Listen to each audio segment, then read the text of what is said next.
Olha, meus irmãos, eu serei bem rápido nesse vídeo. Eu sou o Davi, você que já me conhece, seja muito bem-vindo. E você que chegou agora, não se preocupe, você vai entender. Eu vou explicar aqui brevemente, embora nesse canal aqui a maioria do público não precise, o pessoal já está por dentro, né? Inclusive, muitos me ajudam a produzir o conteúdo com dicas, com comentários, com todo o esforço de cada membro desse canal para que esse canal exista, né? Mas é o seguinte, você sabe que alguns dos nossos parlamentares e jornalistas foram convidados a ir aos Estados Unidos, em Washington, depor, né, na Comissão ali dos Direitos Humanos, falar sobre o que está acontecendo aqui no Brasil, sobre as denúncias que está chegando a rodo lá nos Estados Unidos. E aí, meus irmãos, a sombra, né, que existe por trás dos estados, a gente conhece como Deep State, ela agiu. Veja, só para você entender, eu não posso fazer acusações, mas você precisa entender que o que acontece aqui não é por acaso. Eu vejo as pessoas colocando a culpa, às vezes, em uma figura. Eu escuto muito isso, principalmente aqui no dia a dia. Ah, era bom que aquele infeliz falecesse. Ah, aquele cara ali, sempre se dirigindo à persona, a marionete. Mas o problema não é a marionete. Ora, se você destruir o boneco do marionetista, ele simplesmente vai usar outro boneco. Porque o problema não é o boneco em si. Ele simplesmente é manipulado. O problema é a mão que o guia. E essa mão, meus irmãos, ela vem das principais potências do mundo, incluindo os Estados Unidos. Eu vou dizer para vocês que a coisa não estaria nem 10% do que está hoje no Brasil se por acaso o Joe Biden não tivesse sido eleito lá nos Estados Unidos. Você está entendendo onde eu quero chegar? Há diversas teorias da conspiração, vou colocar assim, falando, né, da ajuda que eles têm até hoje para manter o Brasil exatamente como está. Agora está tendo um interesse porque o outro lado começa a se levantar e sabe muito bem do jogo, porque eles também usam, afinal de contas. Então nós, despertos, nós não achamos que os Estados Unidos vão simplesmente nos salvar, mas entendemos que é preciso fazer uma pressão popular, apoiar as pessoas certas, estar do lado certo em cada momento, para poder fazer a diferença, fazer com que essa balança pese, pelo menos de forma mais igualitária, não fique do jeito que está, porque assim a gente se prejudica. Então, entendendo isso, a gente vai ver primeiro o senador Girão, né, falando desse cancelamento repentino após já ter feito o convite. Eles mesmos fizeram o convite e na hora H, né, eles cancelaram, que foi uma vergonha e ao mesmo tempo um motivo para a gente se alegrar, porque mostra o desespero da esquerda nesse momento. Ela está encolhendo globalmente, ela está encolhendo sim. Onde ela chega, ela destrói a economia, ela acaba com os valores, principalmente da família. Os alicerces cristãos, elas tentam demolir de todo jeito, nunca vão conseguir, mas tentam, né? E aí, o povo está começando a olhar para isso e dizer, não, aqui nós não queremos isso. Vamos ver primeiro o senador Girão e em seguida eu vou fazer a dublagem do discurso de Paulo Figueiredo e de Gustavo Gaia, tá certo? Então preste atenção aí que vai ser um em cima do outro. Vamos embora. Antes. Dia de hoje, dia 12 de março, eu e outros colegas senadores, eram mais ou menos 6 ou 7 que estavam confirmados, deveríamos estar em Washington, lá no Congresso americano, que enviou um convite através da Comissão de Direitos Humanos, deputado Chris Smith, para que fôssemos testemunhar, relatar os abusos que nós estamos vendo no Brasil, os jornalistas com as suas redes sociais bloqueadas por determinação judicial, conta bancária congelada, é uma aberração em cima de aberração, até o passaporte retido, presos políticos no Brasil, uma democracia relativa, uma aproximação estranha com ditaduras do governo brasileiro e, de forma inédita, senhor presidente, foi cancelado, foi adiado o evento, depois de que um deputado democrata, que é o vice-presidente do deputado Chris Smith, que é republicano, vetou. Depois dos convites emitidos, eles têm lá, diferente de nós aqui.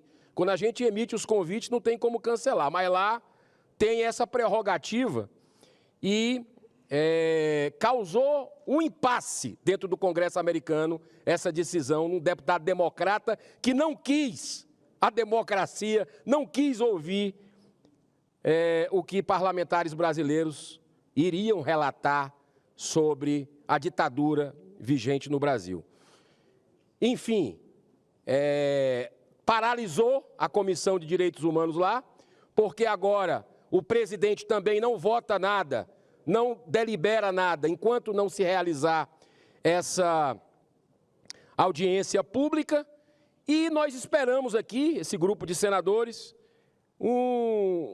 a data que nós vamos voltar aos Estados Unidos. Os deputados mantiveram a ida, estão fazendo agora, nesse momento, ou há pouco tempo atrás, uma coletiva de imprensa, e é importante que o mundo saiba o que está acontecendo no Brasil.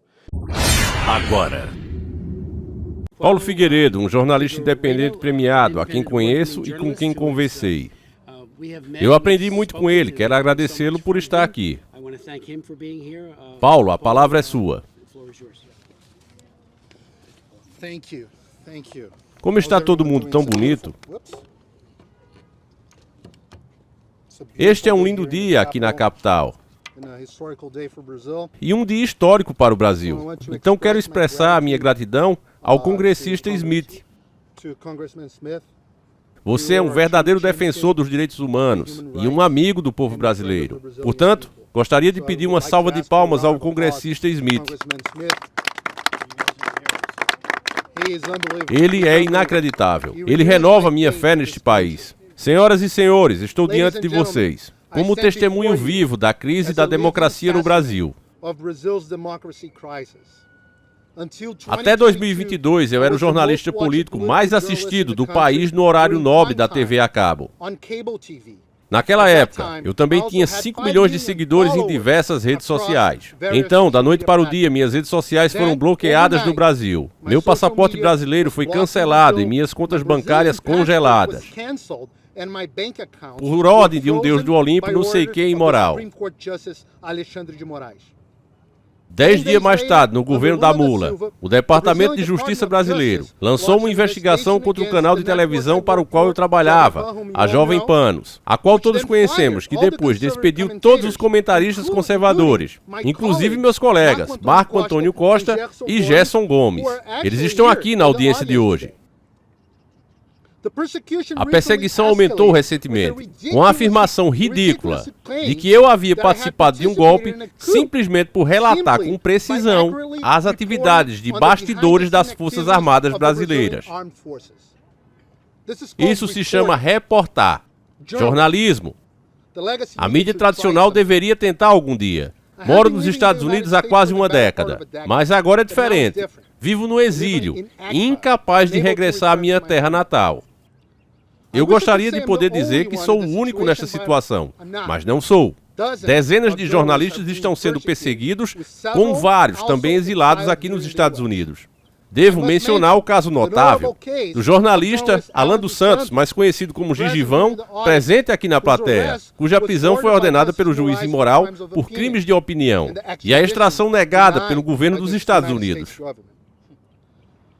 Ou do caso do podcast Liberal Monark, que eu acho que também está aqui hoje, tendo fugido para a América depois que suas plataformas de mídia social foram retiradas e sua vida arruinada pelo ministro imoral. Tudo por questionar o nosso sistema eleitoral e a censura em curso no Brasil. Milhares, dezenas de milhares de cidadãos comuns tiveram as suas redes sociais retiradas do ar pelo deus do Olimpo imoral.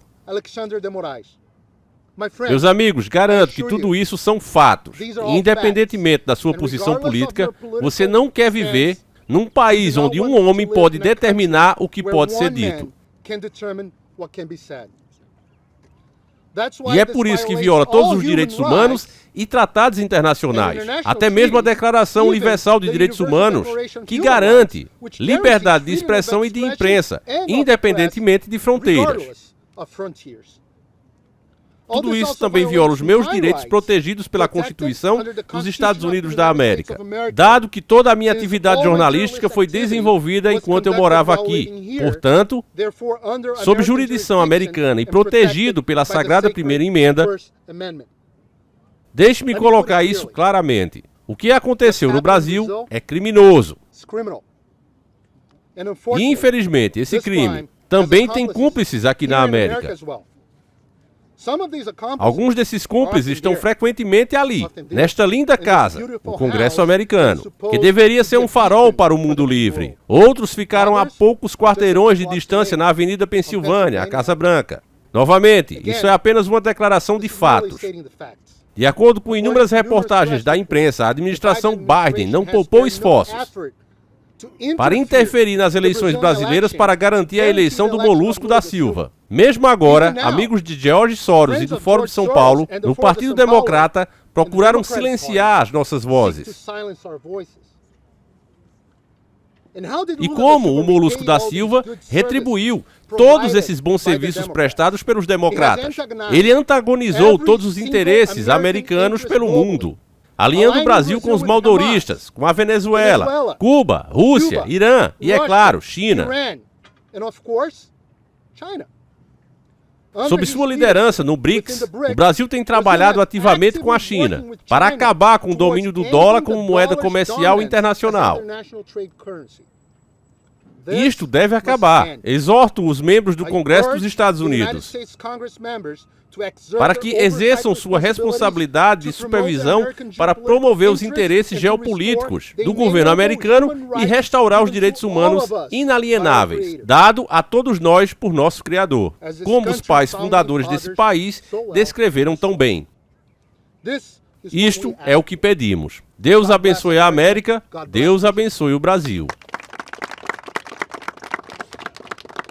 Here comes a new challenger. Primeiramente, gostaria de agradecer, deputado, por nos dar esse tempo e uma plataforma para vir aqui hoje e falar sobre o que está acontecendo no Brasil. Isso é algo que não temos mais em nossa nação. Não temos mais o privilégio de dizer a verdade, de dizer o que pensamos e dar a nossa opinião. Então, para começar, gostaria de perguntar a vocês uma pergunta simples. A Venezuela é uma democracia ou uma ditadura? Acredito que todos vocês aqui hoje concordem comigo que a Venezuela não é uma democracia. Está longe disso. É uma ditadura. Mas então, eu tenho outra pergunta. A Venezuela tem uma Suprema Corte? A Venezuela tem um Ministério da Educação? A Venezuela tem Congresso? A Venezuela tem um Ministério Público? Não. Sim, eles têm. Mas eles não são mais uma democracia, porque todas essas instituições que são valiosas para a democracia foram sequestradas e servem como instrumento de opressão. Elas servem apenas para prender e oprimir pessoas por suas opiniões. No Brasil, é exatamente a mesma coisa. Nosso Supremo Olympus no Brasil não protege mais a Constituição. Na verdade, eles estão libertando traficantes. Eles estão liberando líderes criminosos do tráfico. E eles estão colocando na prisão parlamentares, pessoas simples, por suas opiniões. A razão pelo qual o líder da oposição não está aqui hoje, Carlos Jordi, o líder da oposição do nosso Congresso, não está aqui hoje porque teve seu passaporte apreendido. Ele não pode mais sair do seu país para contar ao mundo o que está acontecendo no Brasil. Muitos outros parlamentares não estão aqui hoje porque eles tiveram seus passaportes apreendidos. Tem uma coisa chamada busca e apreensão. Quase todo mundo ao meu lado aqui já sofreu. Já tivemos as nossas casas invadidas pela Polícia Federal por decisão do imoral, tentando lutar contra nós por dizermos a verdade, por causa das nossas opiniões no Brasil. A coisa mais perigosa que você pode fazer hoje é dar sua opinião, falar sobre o que você pensa. Mas se você traficar pó, se você ceifar a vida de pessoas, se você cometer qualquer outro crime, você será defendido, na verdade. Então estamos aqui hoje, usando esta plataforma que você tão gratamente nos concedeu, para contar ao mundo que o Brasil não é mais uma democracia. O que está acontecendo em nosso país também pode acontecer no seu país. Prestem atenção ao nosso país. Houve uma enquete realizada recentemente no Brasil. 2 ou 3 mil pessoas, eu acredito, foram perguntadas se eles acreditam que vivem em uma democracia ou se eles moram em uma ditadura do poder do Olympus. Acredite ou não, metade das pessoas responderam que hoje estão debaixo de uma ditadura do Olympus. Metade da população do nosso país entende que o Brasil não é mais uma democracia. Mais da metade dos parlamentares também, acredito que também entendem isso. Mas eles têm medo de agir. E a razão pela qual eles têm medo de agir É porque no momento em que nós tentamos aprovar um projeto de lei, devolver ao Congresso a liderança ou o direito de aprovar leis ou legislar, imediatamente nós sofremos intimidação. Telefonema dos deuses do Olimpo, prisão, assediam e ameaçam parlamentares, se eles não fazem exatamente o que o Deus do Olimpo ordena. Então estou aqui hoje, representando o líder da oposição, Carlos Jordi, que não pôde estar aqui hoje, representando Daniel Silveira, deputado que também foi preso, e muitos outros. Carla Zambetta, que não pôde estar aqui hoje porque o passaporte dela foi apreendido. Isso não pode mais continuar do jeito que está. E eu quero terminar. Eu gostaria que vocês dessem uma olhada nos rostos de todos os meus amigos que estão aqui ao meu lado hoje. Esses homens e mulheres corajosos, essas pessoas, agora estão em risco no momento em que voltarmos ao Brasil. Podemos ser presos, podemos sofrer busca e apreensão, podemos ter nossas vidas destruídas. Por quê? Por causa da corrupção? Porque roubamos dinheiro público? Não. Porque estamos aqui lutando pela verdadeira democracia. Porque não queremos ver o Brasil se tornando uma Venezuela, se não for tarde demais. Então eu gostaria de agradecer a cada deputado ao meu lado hoje, por terem tido a coragem de vir aqui e cometer um crime no Brasil, que é dizer a verdade. Muito obrigado, parlamentares. Olha, meus irmãos, eu vou dizer uma coisa. Se ainda tem pessoas que... eu não tinha visto, Davi, não quis ver... porque estava legendado ou não achei a legenda, né? Aqui eu fiz dublado para vocês, dá um maior trabalho, mas eu fiz questão de fazer para que as pessoas possam entender. Eu fiz a minha parte como patriota, o que eu posso fazer, o que é possível eu fazer, arriscando até o canal. Mas se você viu uma coisa dessa aqui, ouviu os depoimentos, a coragem desses homens e não reconhece, meu irmão, realmente algo quebrou dentro de você. Eu não estou dizendo que você é a pior pessoa do mundo, longe de mim. Eu imagino que muitas decepções que todos nós tivemos, eu mesmo pensei, olha, não vale mais a pena, chega, eu não vou arriscar o canal por conta disso, já tá tudo perdido. E depois eu pensei, mas se o canal foi feito para isso, se tem que perder, então vamos perder. Mas a verdade vai ser dita. E se você tá vendo tudo isso, meu irmão, e você não consegue nem sequer reconhecer a bravura que esses homens estão tendo, o Gustavo Gayer, por exemplo, quando ele botar o pé aqui, ele pode ser preso a qualquer momento. Nós já temos exemplos disso acontecendo agora. E mesmo assim o cara foi lá, jogou tudo pro ar e foi. Então eu digo a vocês que não existe homem santo, né? E não tem nada a ver com ponte para Deus, porque a ponte para Deus é o próprio Cristo. Mas tem homens inspirados, tem homens que em determinados momentos fazem a coisa certa e muitas vezes guiados pelo próprio Criador. É claro que depois voltam a pecar, é claro que depois voltam a ser o homem de sempre. Mas existem esses momentos da pessoa que de fato ela está iluminada naquele momento. E eu acredito que esse foi um deles. Sabe, esse momento que a lógica diz, cara, não faz sentido. Se você pensar logicamente, não faz sentido. Porque você já é famoso, você já tem a admiração das pessoas, ganha um bom dinheiro. Para que arranjar problemas? Por que não deixar como está? Né? Dá uma tapeada, ó, não fui, os caras cancelaram, então não vou. Ele tinha todo motivo para não ir. E nós não criticaríamos, porque quem cancelou foi lá. Mas mesmo assim os caras fizeram questão de colocar o pescoço na forca. Apesar de tudo, mesmo tendo sido cancelado, os caras disseram, não, eu vou. Então, meu irmão, é digno realmente de admiração. É o que eu digo, meus irmãos. Se a gente quer fazer a diferença, e não me confundam com outros psicopatas que ficam falando de fim de mundo, que vai acabar o mundo, eu imagino que esses são os tempos trabalhosos. Mas isso pode ser 100 anos, 10 anos, 1000 anos, eu não me atrevo a dizer.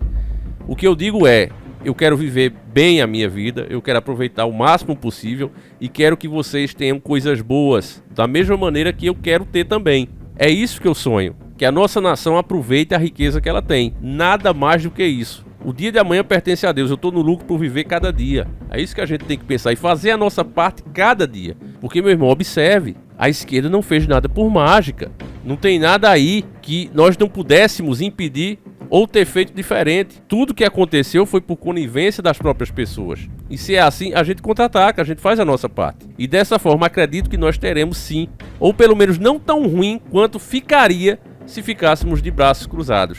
É assim que eu penso, é assim que eu passo para vocês. E já peço aquele like, você deve imaginar como é complicado fazer um vídeo desse. Então agradeço a cada um de vocês, meus irmãos, muito obrigado por acompanhar o canal.